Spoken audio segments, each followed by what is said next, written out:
2, 1.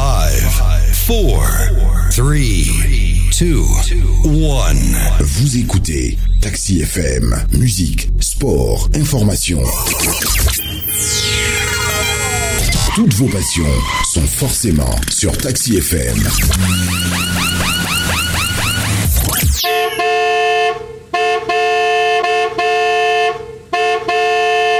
Bonjour, madame, monsieur, bonjour à tous. Merci de nous rejoindre sur Radio Taxi FM, le Taxi Presse de ce matin. Ce sera avec Isidore Akolor, le patron du journal Actu Express, Tchakala Alirou, le patron du journal Courrier de la République, et Sam Diobo, le patron du journal du bi-hebdomadaire, désormais, L'éveil de la nation. Avec eux, nous revenons sur l'actualité socio-politique de notre pays avec la crise qui finalement s'enlise. À qui la faute? On essaiera de revenir sur ce sujet. Nous parlerons également je dirais du pétrole, hein, l'exploitation du pétrole au Togo. Il y a eu une petite discussion autour du sujet avec la BCEAO qui a fait un point de presse hier. Et puis on parlera bien sûr de ce vote du Togo au niveau des Nations Unies le mois dernier en faveur de Jérusalem comme capitale de l'Israël. Alors quels peuvent être les ennuis qu'elle s'expose donc le Togo? On reviendra sur le sujet avec mes confrères en studio. Retour en studio avec mes confrères, mais avant de les retrouver véritablement, juste vous donner une idée des journaux qui sont dans les kiosques. Ce matin, on en a parlé dans Taxi Media Show. Vous avez dans les kiosques ce matin le quotidien Liberté, le quotidien Forum de la semaine aussi. Il y a le journal Actu Express, notre confrère qui publie un dossier sur l'impact de l'exploitation du phosphate sur l'économie togolaise. Acte 2, le Togo a perdu plus de 200 milliards de francs CFA depuis l'arrivée au pouvoir de Faure Gnassingbé. On pourra revenir sur ce sujet tout à l'heure dans le débat. Reprise des manifestations de l'opposition, une marche nationale pacifique ce samedi. L'article est découvert dans le journal Actu Express. Aussi, chez vos marchands de journaux, ce matin, vous avez le journal Fraternité. Outre Fraternité, vous avez le Libéral. Il y a Vision d'Afrique, il y a aussi dans les kiosques supposée production de pétrole au Togo. Le directeur national de la BCEAO éclaire l'opinion à découvrir dans le journal. Et puis, et bientôt, les contours à gros traits des horizons des futures échéances électorales.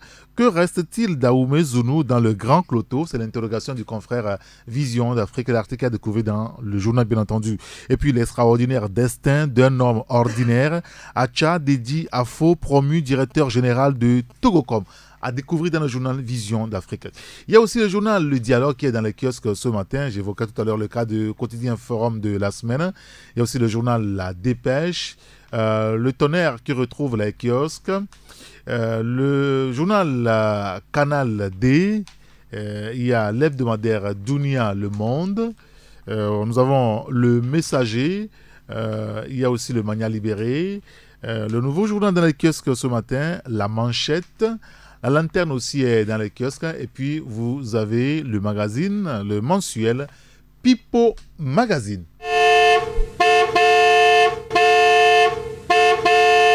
Retour en studio avec mes confrères Isidore Akolor. Rebonjour Isidore. Rebonjour chers confrères, grands citoyens d'État. J'espère que vous allez bien. Très bien, très bien, très bien. Dieu merci. Dieu merci et bonne et heureuse année à tout le monde et à tous les passagers de Taxi FM aujourd'hui. Et que l'année 2018 nous porte plus de bonheur, qu'on sorte de cette logique de pourrissement et que le Togo puisse se reprendre et amorcer la marche du développement. Bien sûr, le développement, c'est ça qui nous concerne. Le Togo, ça nous intéresse et on en parle tout le temps et on va en parler d'ailleurs ce matin. Bonjour Tchakala Alirou. Oui, bonjour grand citoyen d'État Eric, bonjour à toutes et à tous. Et bon anniversaire à Radio Taxi FM. Merci beaucoup. Et c'est la toute première fois que je me pointe à votre studio ici. Cette année. Pour cette année. Et je profite pour souhaiter une bonne heureuse année à toutes et à tous, à tous les Togolais, à toutes les Togolaises. Et que le Dieu tout clément, tout miséricordieux puisse toucher le cœur des leaders afin que cet enlisement dans lequel nous sommes en train de nous aventurer, on puisse sortir de cela et que Dieu soit au contrôle de tous nos projets. Parce que nous avons nos humeurs. Dieu a a le contrôle de tout. Donc que sa volonté se fasse sur ce que nous souhaiterions. D'accord, très bien. Bonjour à Sam Debon. Bonjour Eric, bonjour aux confrères, bonjour aux fidèles passagères du plus beau taxi de toute la journée. Hein. Oui, finalement, oui. Toute la journée. Donc, je profite aussi, comme mes prédécesseurs, pour souhaiter joyeux anniversaire à votre radio. D'accord. C'est vrai que vous avez pu vous frayer un passage dans ce monde hautement concurrentiel. Et chapeau à vous et nous souhaitons que le meilleur arrive dans les jours à venir. Peut-être que de Radio Taxi, qu'on puisse assister à l'émergence d'une télévision taxi. Oui, ce n'est pas exclu de toute façon.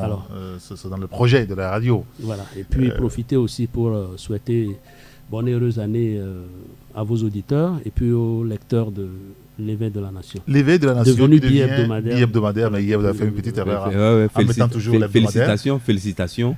Oui, c'est parce qu'il y a 12 pages. Oui, 12 pages. C'est pas évident. C'est pas facile. C'est pas évident. Oui. Et en ces temps de crise, plus chômer. En ces temps de crise, et je me demande où ils trouvent les ressources pour pouvoir aller de 12 pages. De toutes les façons. C'est de l'audace. Et il a osé. Il faut avoir de la vision. Oui. Non, de l'audace et on te soutient et pour que cette aventure puisse prospérer. D'accord. Et puis nous avons une page dédiée aux objectifs du développement durable. Comme on a la chance d'avoir le président sur le plateau, on va lui soumettre après un projet qu'il pourra. Sans oublier que vous êtes, dis-toi, le secrétaire général. Ouais, d'accord. Mais dites-nous un peu, Isidore, vous le patron de cette association, c'est ça? Réseau des journalistes. Un réseau des journalistes pour accompagner tant le secteur public que privé dans la réalisation des 17 objectifs de développement durable. Le Togo étant un pays pilote de par le monde, il va falloir que le Togo puisse réussir. C'est un challenge que nous devons relever. Et les médias sont les porteurs de ces messages. C'est pourquoi nous nous sommes réunis le 28 avril 2017 pour mettre sur pied ce réseau des médias engagés pour le développement durable qui regroupe plus de 200 médias de Lomé jusqu'à Saint-Cassé. Ah oui? Ah oui. Ça oui, c'est ce que l'on a réussi à faire. Nous, c'est hier, on a vu le bébé, on ne savait pas qu'il avait plein de dents. Comme ça. Il a plein de dents, il m'a déjà. Et au fait, pourquoi? Parce que nous allons nous focaliser plus sur les cibles et les indicateurs. Le Togo étant un pays pilote, comme je l'avais dit, il va falloir que nous puissions communiquer, sensibiliser et former nous, journalistes, pour nous approprier des cibles et des indicateurs. Les cibles, c'est le programme que le Togo a demandé de faire, c'est-à-dire sur les 17 objectifs, le Togo en a choisi certains objectifs pour pouvoir réaliser à l'horizon 2030. De cet agenda, il y a des cibles. Les cibles, ce sont les réalisations à faire. Le chronogramme se retrouve dans les indicateurs. Donc, nous allons jouer notre rôle de veille. C'est simplement le rôle de veille que vous voulez jouer. Pour pouvoir voir si le Togo a pu avancer ou est-ce que si on est la traîne. Si on est la traîne, pour pouvoir réveiller les consciences et que la population puisse être informée de ce nouvel agenda qui vient concrétiser les OMD qui Oui, le Togo, pays pilote aujourd'hui, la question de la santé est au cœur, n'est-ce pas, de ce projet de développement? Évidemment, ça fait partie des l'éducation aussi. L'éducation, l'agriculture, la pauvreté, c'est le tout premier objectif du développement durable, sortir les gens de la pauvreté et partout ailleurs. Donc quand on dit que la population togolaise est à plus de 50% pauvre, il va falloir œuvrer pour que chaque canton puisse se développer et que chaque canton puisse programmer son développement. Quand on parle de développement durable, c'est un développement qui vise non seulement le présent, mais aussi l'avenir de nos enfants. Il ne faudrait pas qu'on se développe et créer des problèmes et à la génération à venir. Très bien. La question du développement, ça intéresse finalement tout le monde. La pauvreté, il faut la bouter. Or, très loin, d'ailleurs, le chef de l'État en a fait cas dans son adresse à la nation le 3 janvier dernier. Et ce matin, le confrère Fraternité pose quand même un petit souci, pose le problème de cette façon. C'est vrai qu'au niveau du ministère du développement à la base, il y a quand même beaucoup de millions, je ne veux pas dire milliards même, qui ont été engloutis dans ce ministère pour bouter hors la pauvreté, pour permettre à la jeunesse de retrouver, de sourire. Mais depuis quelque temps, le président est sur le terrain, peut-être pour apporter son appui à ces initiatives. Et quand dans son adresse à la nation, il semble s'approprier la question de la jeunesse, est-ce qu'on pourra conclure que le ministère créé pour aider la jeunesse, pour bouter hors la pauvreté, a eu un échec? C'est pour ça que le chef descend de son piédestal finalement. Tchakala. Oui, je crois que tous les projets, les programmes qui ont été conçus pour lutter contre la pauvreté, la précarité, et depuis l'avènement du président Faure, on en a fait, on en a créé. Les projets, c'est à l'appel qu'on pourra les ramasser. Mais les incidences réelles de ces projets-là sur les cibles, la jeunesse, les paysans, je crois que les femmes, s'il faut risquer un pas vers là, on saura que c'est un échec patent. Des milliards ont été mis à contribution pour cela, mais s'il faut aujourd'hui faire un bilan, je crois qu'il sera aussi maigre que le fil d'un rasoir, parce que entre-temps, on a rattaché certains projets à la primature. Oui. Tantôt, c'est au niveau même de la présidence qu'on a dû peut-être prendre la décision de prendre le devant de la donne pour peut-être donner un peu plus de visibilité à ces projets conçus. Mais est-ce que c'est tard, est-ce que c'est un pas tard? Nous avions toujours eu à dire que quand on met sur pied des structures comme ça, il faudrait qu'à mi-parcours, on puisse faire un bilan. Est-ce que nous sommes en train d'avancer dans le bon sens? Qu'est-ce qui freinerait peut-être certains pas que nous sommes en train de faire? Mais on ne les fait pas. Est-ce qu'on ne pourra pas finalement conclure que, en réalité, le président de la République a fait son bilan et s'est rendu compte que le bilan n'est pas élogieux et il prend lui-même la chose à bras le corps? Non, on n'a pas. Il descend sur le terrain, il fait le constat. Et sa présence sur le terrain va faire quand même bouger les choses. Absolument. Aujourd'hui, il parle de la jeunesse. J'ai dit, mais si, tantôt je disais que s'il faut établir un bilan, le bilan est aussi mince que le fil d'un rasoir. Ça veut dire que c'est un échec dans tous les secteurs. La jeunesse ne se retrouve pas et tous les projets, quand on parle du volontariat, quand on fait ses études et qu'on sort, ou bien quand on apprend un métier dans un centre de formation et qu'on sort, on doit toujours avoir un plan de carrière. J'ai commencé à tel âge et après tel nombre d'années, je suis censé partir à la retraite. Donc on a un plan de carrière. Maintenant, on a trouvé mieux que de proposer le volontariat. Le volontariat, aussitôt que vous prenez goût à la chose, on vous dit que non, bon, en 5 ans plus tard, que bon, c'est fini, le projet n'a plus cours. Et là, vous retombez. À 3 ans maintenant. Vous retombez dans les travers du chômage. Et vous comprendrez un peu ce que cela peut causer. En même comme temps, ravage. excusez-moi, mais à la base, c'est expliqué à tout le monde que c'est juste pour avoir quelques expériences et puis pour être compétitif sur le marché de l'emploi. Non, mais quel marché de l'emploi? Quel marché de l'emploi? Il y a eu combien de concours de recrutement dans la fonction publique? C'est certain quand au niveau du ministère de l'Éducation nationale, on donne le temps. On est formé pour la fonction publique automatiquement. On a combien de structures? On peut aussi créer son propre entreprise. On accompagne combien de personnes? Il faut aller au niveau de là où on crée les choses, la CFE ou bien les gens en créent. Les emplois, les structures, les entreprises, les établissements, les gens en créent. Mais allez-y vous enquérir. Combien sont-ils à aboutir, à faire aboutir leur projet? Ils ne sont pas nombreux. Donc ça veut dire qu'il n'y a pas de mesures d'accompagnement. Heureusement que le président dit que il faudrait quand même consacrer un certain nombre de pourcentages à la jeunesse dans l'attribution des marchés. Donc je crois que c'est un pas. Pourvu que les gens qui seront censés peut-être donner corps à ce qu'il a lancé comme initiative, ces gens-là puissent être sincères et qu'ils puissent effectivement consacrer quand même ce quota-là effectivement à la jeunesse. Sinon, franchement, notre jeunesse est en train de se chercher. Et quand c'est pas seulement la jeunesse togolaise, c'est la jeunesse africaine.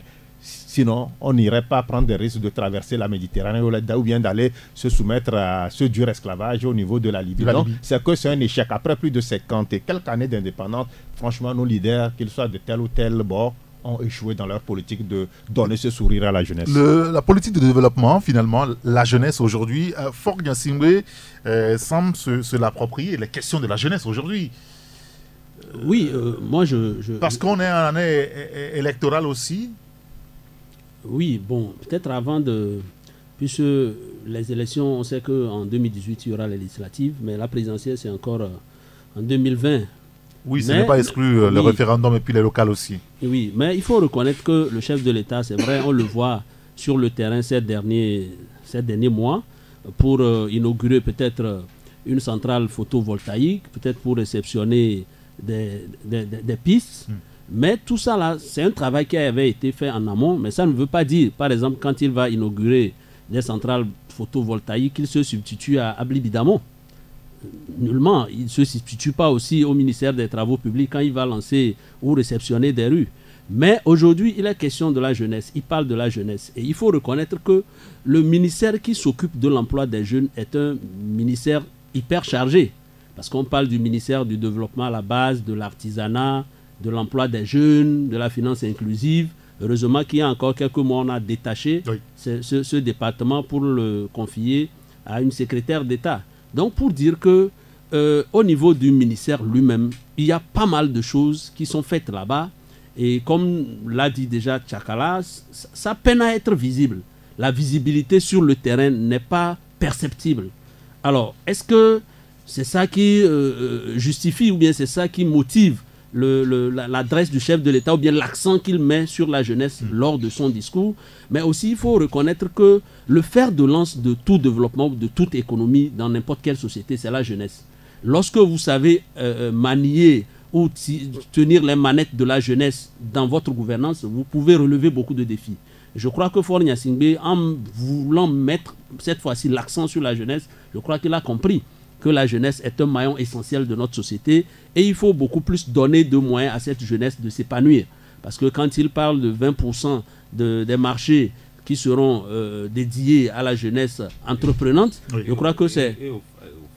Oui, je crois que c'est une bonne chose. Quand on parle aussi des femmes, parce que quand on parle des jeunes, il faut pas faire le distinguo. Quand on parle de jeunes, c'est des jeunes hommes, c'est des jeunes femmes. Quand on parle de femmes, ce n'est pas les vieilles dames, c'est pas ma mère de son 12 ans qu'on va aller chercher au village. Parce qu'il y a notre programme par rapport au FNFI. On sait que c'est 30 000 francs maintenant. Aujourd'hui, on le porte à 120 000 francs, c'est ça? Bien sûr. Parce qu'il y a aussi un intérêt vis-à-vis des femmes. Il y a un intérêt. Donc, Faure Gnassingbé, je crois qu'il est soucieux. Parce que de tous les temps, quand il fait des interventions, il parle de la précarité, de la misère.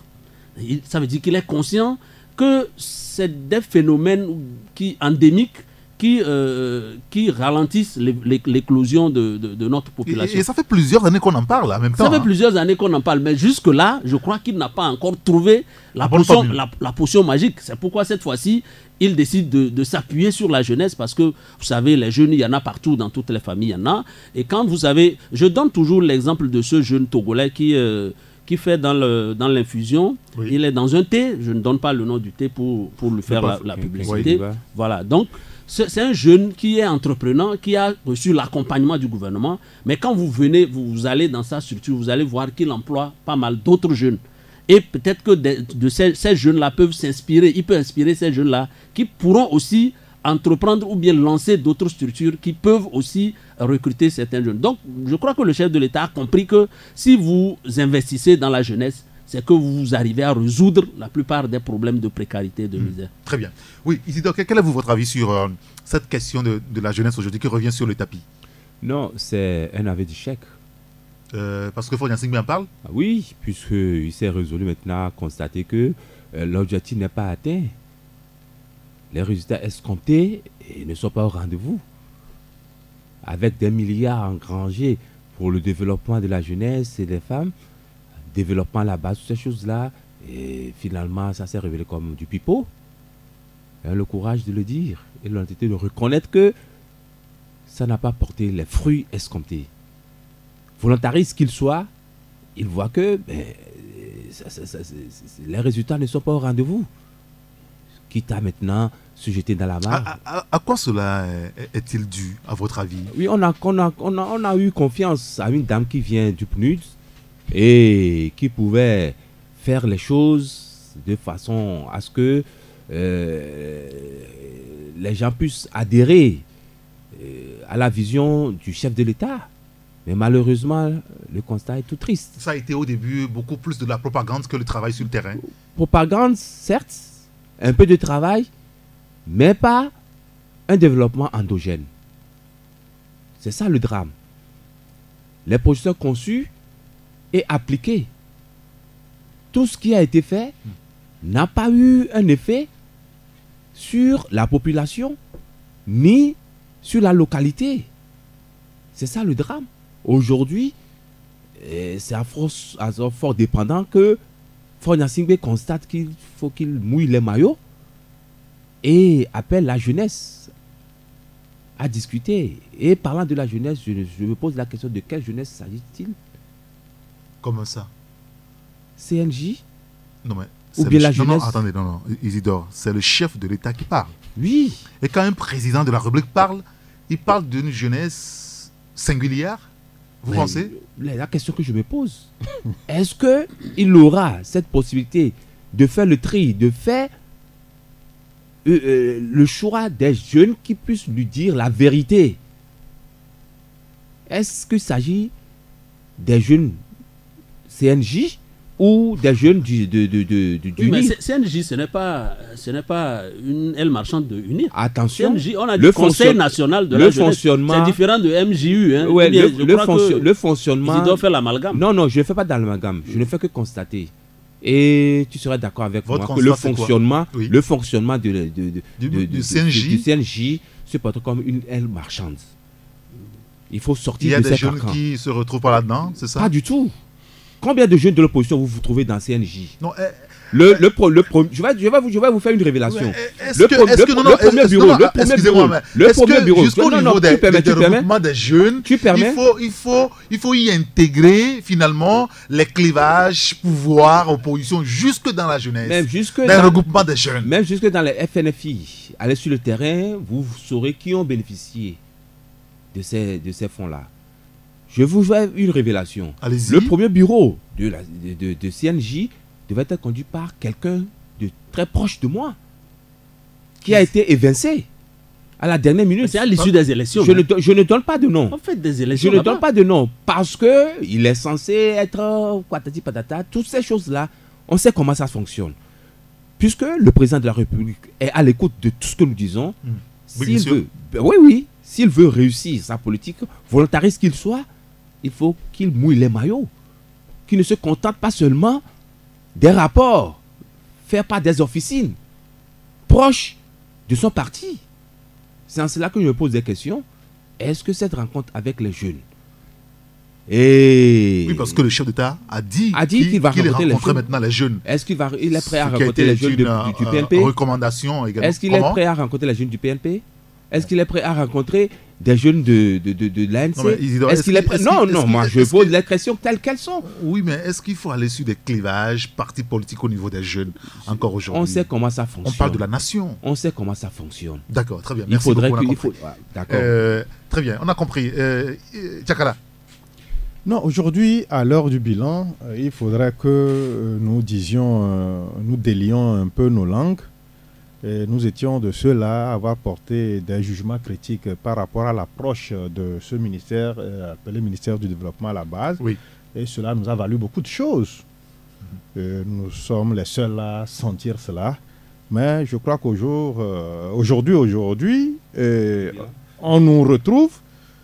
Et si on s'était référé un peu au ton qu'on avait donné au début, quand on sentait que ça prenait un tout petit peu de l'eau, on aurait rectifié le tir et on serait parti sur de très bonnes bases.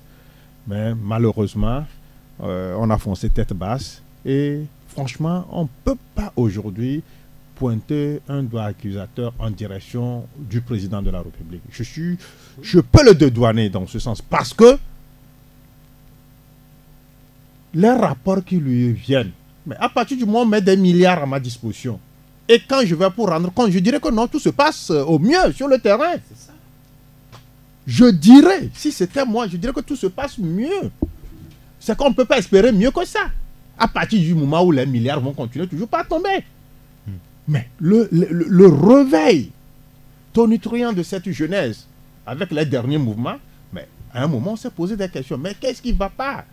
Et c'est à partir de ces instants-là, que le président a dû constater qu'il y a franchement quelque chose qui ne va pas sur le terrain. Et il a décidé de prendre le devant et de mettre un peu sous éteignoir certaines personnes qui étaient au devant de tous ces projets-là.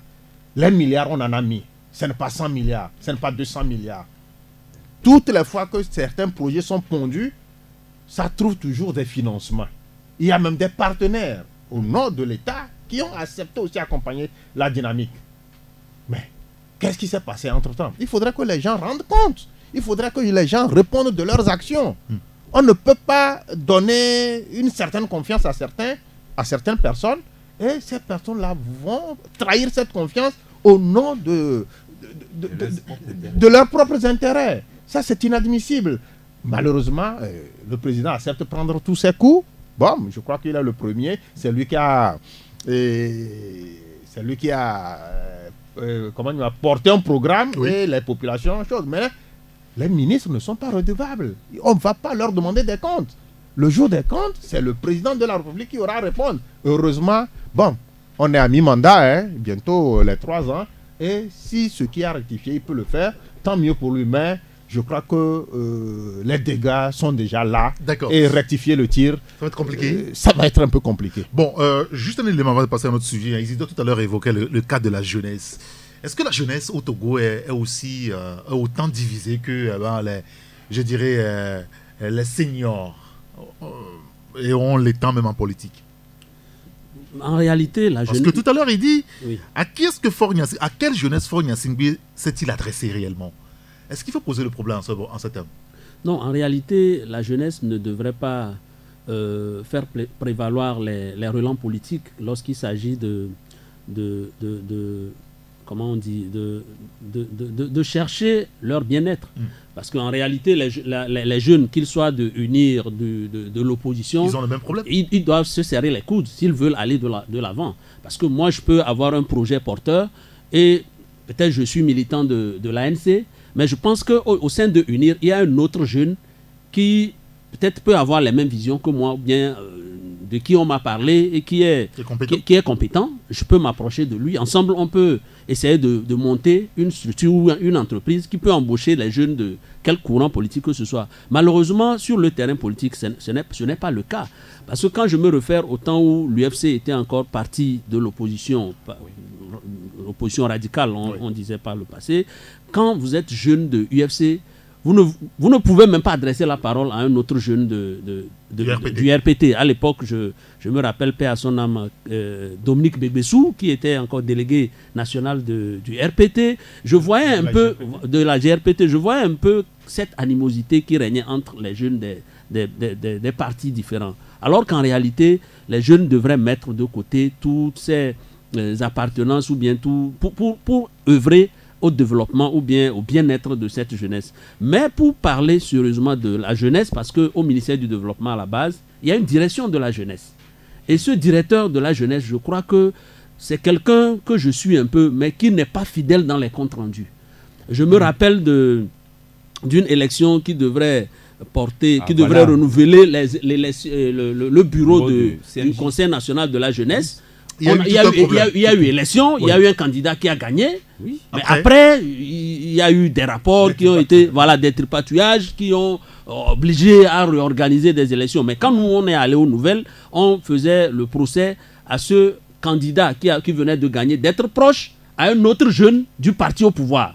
Alors que en réalité, ça ne devrait pas être comme ça, puisque le jeune en question, il a battu campagne, il a parcouru l'ensemble des villes du pays pour parler de lui, pour parler de son projet et de sa vision pour la jeunesse. Mais le sieur Anala, qui est le directeur Oui, de la jeunesse, puisqu'il y est là depuis Il a été toujours. mis en cause dans cette affaire-là. Oui, il a Je été me mis en rappelle très cause, mais jusque-là, c'est lui qui est toujours le directeur Effectivement. de la jeunesse. On ne l'inquiète pas. Les rapports qui sont faits à Madame Dogbé, on ne sait pas si c'est des rapports. Elle-même, elle n'a pas une autre équipe ou bien d'autres conseillers qui lui font des contre-rapports pour qu'elle puisse juger de la compétence de son directeur. Mais jusque-là, rien n'est fait. Et quand on parle de la jeunesse, effectivement, on se rend compte que c'est une jeunesse qui n'est pas unie et c'est une jeunesse qui est en souffrance. Et il doit falloir que le chef de l'État aussi, comme il a déjà entamé, que lui aussi, il est au niveau de son cabinet présidentiel, puisqu'il a des conseillers en diplomatie, des conseillers économiques et tout, qu'il est un conseiller de la jeunesse. Très bien. On va évoluer, parler d'un autre sujet. C'est par rapport aux ressources minières du Togo. Vous savez qu'il y a une polémique qui a démarré depuis quelques jours par rapport donc, à l'exploitation ou non du pétrole au Togo. C'est le président de l'association Veille économique qui a été le premier à lancer la première banderille. Lui qui a été renseigné par un rapport de la Banque de France, selon lequel, eh bien, on exploiterait du pétrole au Togo. Et ces renseignements ont été transmis par la BCEAO Togo à la Banque de France. Mais il s'est avéré qu'il y a une similitude outrageante finalement entre le rapport de la Côte d'Ivoire et celui du Togo. Bon, il avait apporté l'information contraire hier à la BCEAO Togo qui a fait une conférence de presse. Mais curieusement, ce matin, le confrère, le journal, La Dépêche, qui insiste, qui dit que le Togo exploite bel et bien du pétrole. Une source, je cite le journal, une source proche du pouvoir confirme l'exploitation du pétrole au large de nos côtes. Alors, il y a une confusion terrible depuis encore ce matin. Est-ce que le Togo exploite du pétrole? Isidore Akolor. Nous qui sommes proches de la mer. Oui, si. Bon. Ah oui, depuis l'enfance, Sentez l'odeur? ça se disait, ça se susurrait que le Togo exploitait Du pétrole en offshore. Mais personne n'a eu à confirmer ou infirmer cette information. Jusqu'à ce rapport de la Banque de France. De la Banque de France. Je n'incrimine pas. Comment? Parce que il revient à l'État togolais ou au ministère de publier des informations fiables. C'est à défaut. Nous-mêmes, nous sommes confrontés à ce genre de recoupement. Vous n'avez rien comme information économique crédible sur nos sites. Malgré qu'à l'Assemblée nationale, il y a un texte qui a été voté. Ah oui, qui fait obligation aux autorités de renseigner. C'est le drame. Nous qui nous efforçons à faire un peu d'investigation, mais ce n'est pas possible. Il faut se recourir à d'autres sources pour pouvoir avoir l'information. Même Saint-Yves, qui est ici, ne produit pas de rapports. Oui, bien sûr. Mais très peu de rapports. Peu de rapports. Nous sommes confrontés à ça. Et comment pouvons-nous évoluer? C'est ça le drame que nous vivons. Et c'est de façon... Et ce flou, enfonce le pouvoir de Faure Gnassingbé. Enfonce le pouvoir de Faure Gnassingbé. Parce qu'il y a eu des autorités même qui ont confirmé, même avec preuve à l'appui, qu'ils ont eu 1 litre de ce pétrole. Oui, si. On en a vu. Ouais, ah oui. Suivez mon regard. Donc, oui, on ne va pas donner d'un nom ici. Donc, il y a tout un flou autour de la chose. Que le Togo exploite du pétrole ou pas, il revient au ministère des Mines de nous dire ce qui se passe à 4000 miles. Ça fait combien de kilomètres? Ça, je ne saurais le dire. Parce que je sais à peu près que le Togo a exploite du pétrole en offshore. Tchakala. Oui, c'est un sujet qui embarrasse, on suppose, le gouvernement togolais, qui depuis la sortie de l'information par Veille économique n'a pas réagi. Veille économique, le 5 janvier, est revenu apporter l'information contraire, enseignant que c'est la Banque de France qui a donné la première information, mais en comparant la situation de la Côte d'Ivoire à celle du Togo, et elle s'est rendue compte que c'est la même chose. Donc il doit y avoir un problème quelque part avant que la BCAO Togo ne se prononce clairement sur le sujet hier. Et maintenant, ce matin, voilà. Non, mais vous savez, il y a un ministre de la République, un ministre qui quand même était tout puissant à l'époque, qui a déclaré dans un journal très bien suivi de la place que le Togo a du pétrole. Et c'est feu ministre Panou qui l'avait dit. Oui. Et entre-temps, il y avait Eni, une entreprise italienne qui s'y connaît, Venu pour la prospection. qui était venue. Prospection non seulement mais exploitée. Ils auraient gagné le marché et exploité. Là, il ne fait plus l'ombre du doute, du moindre doute, que le Togo ne produise pas du pétrole. Mais à quelle quantité? On ne le sait pas. D'accord. Qui sont ceux-là à qui nous vendons notre pétrole? Nous ne le savons pas. Mais cette information est tellement délicate que je suis surpris du silence du ministère des Mines et de l'Énergie. On n'a pas besoin que la BCAO vienne nous dire ce qu'un ministère est censé faire dans ce sens. On comprend la sortie de la BCAO parce que selon le rapport de la Banque de France, c'est la BCAO Togo qui a renseigné. Donc on comprend pourquoi est-ce que les premiers responsables de la banque se sentent concernés directement et ont fait une sortie hier. Mais la nature a horreur du vide. À partir du moment où nous ne pouvons pas mettre à jour ce que nous-mêmes nous faisons en interne, mais il faudrait, certains estimaient qu'il faut prendre ce que la Côte d'Ivoire produit, les chiffres, le tonnage est venu caler sa chose, et c'est extrêmement grave. Ça fait combien de temps que cette information est en train de s'ébruiter? C'est pas la sortie de M. Koumou qui a ravivé la situation. C'était antérieurement, on avait des bruits, on avait des indices quand même concordants que le Togo produisait du pétrole. Mais en aucun moment, le ministère dirigé par le sieur Bidamon n'a daigné sortir et éclairer la lanterne du Togo. Je crois que si les spéculations vont bon train, il faut chercher les responsabilités. Et ce n'est pas M. Koumou, ni la Banque de France, et encore moins la BCAO. La responsabilité, on sait où la retrouver. Donc, moi, je sais qu'il y a des choses qui se font. Même, ce n'est plus Shell maintenant, c'est Togo Oil. Oui.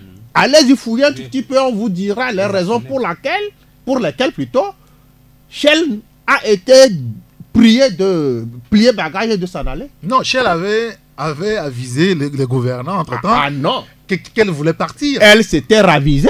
Et c'est sur la pression même de notre gouvernement que Shell était prêt à tous les compromis. Mais on lorgnait du côté des bacs où entreposait ce pétrole. Si on ne produisait pas du pétrole, pourquoi chercheront-on à invincer Shell et à s'approprier les bacs? Donc il y a trop de choses qui se trouvent quand même... les bacs, c'est difficile à entretenir. Hein. Le Togo a-t-il les moyens d'entretenir ces bacs? S'ils ont entre-temps demandé à Shell de partir, c'est que bon, ils vont faire avec leurs moyens de bord. Et c'est pour entreposer quoi? Peut-être le pétrole qu'on exploite en haute mer. Vous supposez? Non, ben, d'accord. C'est sur les indices. À partir du moment où le sieur Bidamon ne sortirait pas pour chose, les rumeurs, ça va continuer toujours. Ça n'aura pas comment dire, ça ne va pas se freiner. Les gens iront peut-être de plus belle dans les spéculations que les uns et les autres avancent. Donc la faute à qui? Au gouvernement qui ne communique pas. Sauf d'abord sur la question. Oui, moi je pense que la Banque centrale des États de l'Afrique de l'Ouest, la BCAO, oui. Moi j'estime que la BCAO a traîné avant de réagir, puisque le premier rapport de veille économique était sorti, où on parlait de l'exploitation du pétrole par le Togo. Après, le responsable de veille économique revient faire du rétropédalage parce qu'il a constaté des anomalies. Et quand vous suivez la sortie de la BCAO hier, on parle d'un problème... Le responsable de veille économique n'avait pas tort, puisqu'il est renseigné par rapport à un rapport de la Banque de France. Oui, je dis que ça, moi j'apprécie sa vigilance, parce que ailleurs, on lui aurait fait le procès d'être l'oiseau de mauvaise augure qui appelle... de fausses informations. Voilà, qui appelle l'apocalypse sur le Togo, parce qu'en évoquant de tels sujets, c'est des sujets sensibles.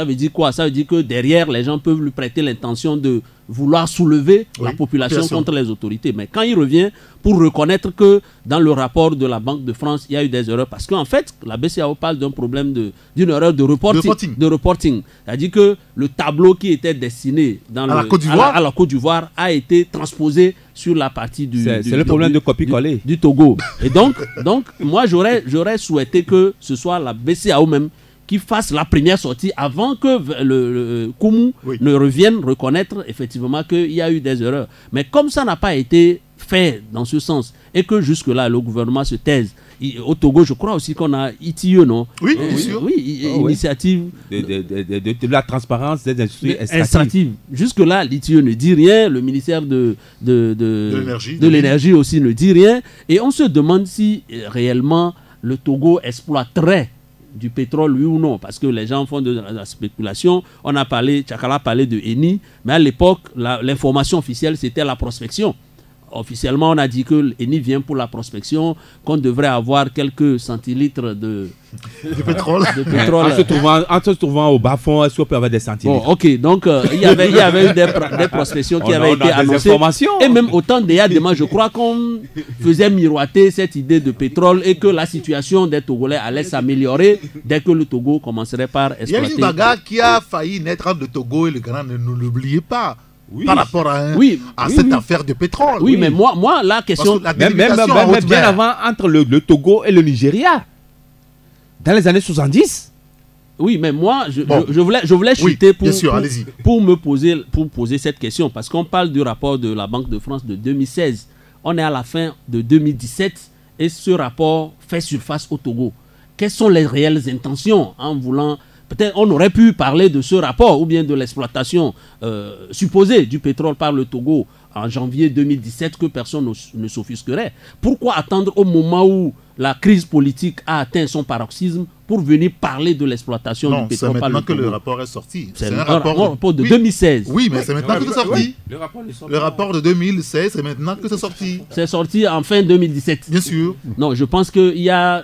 On peut prêter des intentions aux gens qui ont mis sur la place publique ce rapport. Parce que, vous savez, c'est des dossiers sensibles. Il y a quelqu'un qui le disait sur le plateau tout de suite. Dans certains pays, on a vu ce que l'exploitation du pétrole ou du gaz a causé à des tensions, des conflits interethniques. Le cas du Tchad. Le cas du Tchad, même au Nigeria. Donc, ça dit que c'est des dossiers sensibles sur lesquels il y a des moments qu'il faut choisir pour en parler. Si on veut vraiment maintenir... une certaine cohésion. Donc il faut accuser la France ou Thomas Koumou finalement de veiller économique? Oui, mais la preuve c'est que même ce qui a été publié dans le rapport n'est pas vérifié, puisqu'on parle du reporting de la Côte d'Ivoire sur le Togo. Ça, c'est ce que la BCEAO dit. Oui, c'est ce que la BCEAO dit. C'est ce que Koumou même dit.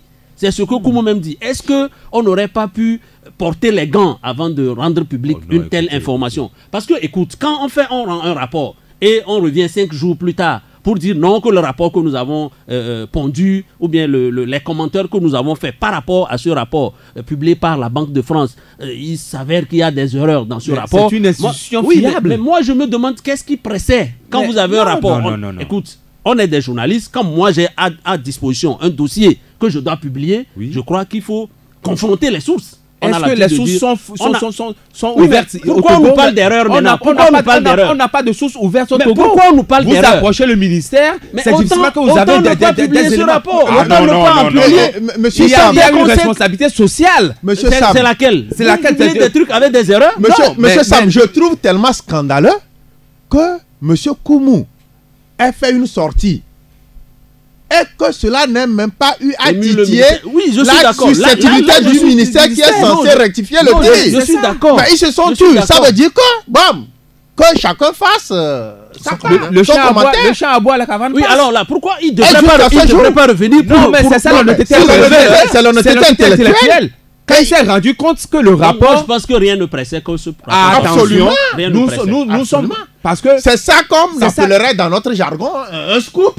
Il a eu et il a avancé. Un scoop avec des démentis. Non, pas avec des démentis, c'est ça l'honnêteté. Parce que vous savez, nous qui sommes... Et qu'est-ce qui s'est passé entre-temps pour qu'il revienne aussi? Parce qu'il a fait des vérifications et il s'est rendu compte qu'effectivement, il y avait un reporting. et qui clochait. Ouais, il y avait c'est pourquoi, oui, moi je suis d'accord. Je l'accepte, je le félicite. Je le félicite d'avoir fait cette sortie. Cette sortie viendra trop tard et on dirait que bon, il est complice. Thomas Koumou n'aurait pas évoqué le sujet.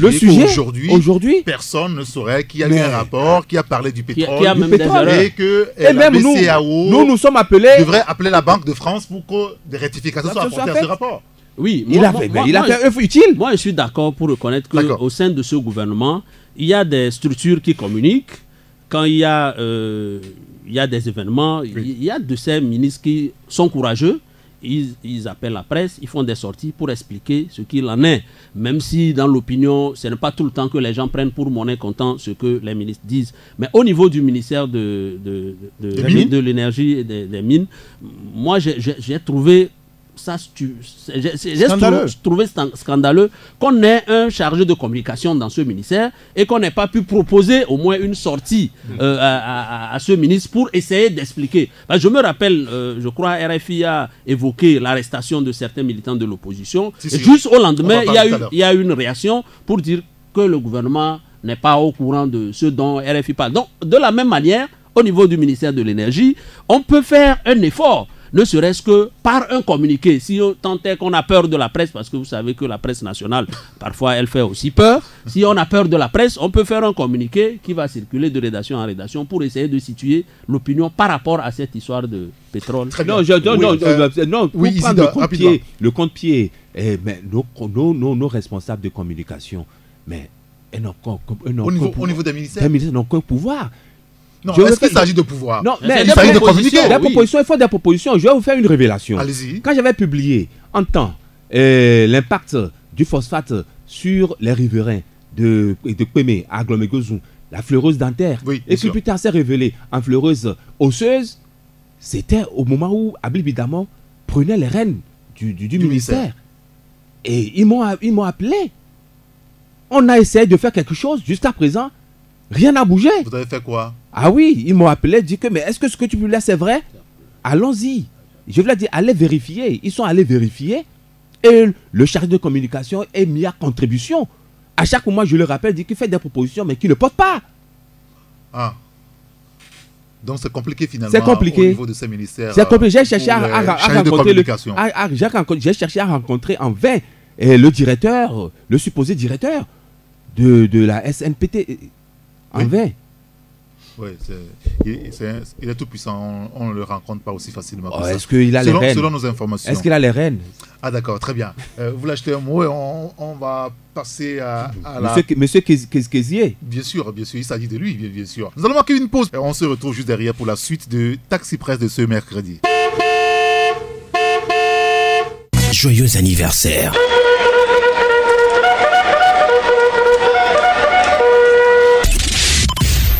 FM. Taxi Presse. Retour en studio pour la seconde partie de Taxi Presse avec Isidore Akolor, Tchakala Alirou et Sam Diabo. Avant peut-être d'évoquer la question politique, on va s'intéresser aussi à une autre ressource minière après le pétrole. Il y a le cas de l'exploitation du phosphate sur l'économie togolaise qui est aussi évoqué. Et dans un rapport, il y a quelques jours, l'économiste Thomas Koumou évoque le cas du Togo. Et selon lui, le Togo a perdu plus de 200 milliards de francs CFA depuis l'arrivée au pouvoir de Faure Gnassingbé en 2005. Et ça, vous le reprenez ce matin, Isidore? Évidemment, c'est une série de publications que nous sommes en train de faire pour le rapport de l'étude faite par Veille économique sur l'incidence, l'impact de l'exploitation du phosphate sur l'économie togolaise. Et il a comparé avec le Maroc où le gisement est exploité et investi dans le pays et qui fait développer le pays. Alors qu'au Togo, notre phosphate est vendu à des Indiens à des prix à vil prix par rapport au prix du marché. C'est ce qui a fait que de 2005 à 2015, on a accumulé des pertes environ de plus de 200 milliards de francs CFA. Et vous voyez, toutes ces choses-là, tous ceux qui sont autour du phosphate sont les amis de Faure Gnassingbé. Il y a les Israéliens qui sont les directeurs ici qui exploitent le phosphate, qui vendent le phosphate aux Indiens, et le Togo ne vend pas son phosphate sur le marché international. C'est ça le drame. Et nous sommes tenus de publier en intégralité ce rapport parce que nous avons trouvé beaucoup de choses là-dedans. Nous allons continuer jusqu'à publier, jusqu'à la fin de ce rapport pour que les Togolais sachent à qui profite le phosphate togolais. Et c'est à Fort Gnassingbé, vous pensez? Et ça clique. Une clique qui n'est pas togolaise. Jacques Alero, le cas du phosphate aussi a été toujours évoqué. Hein.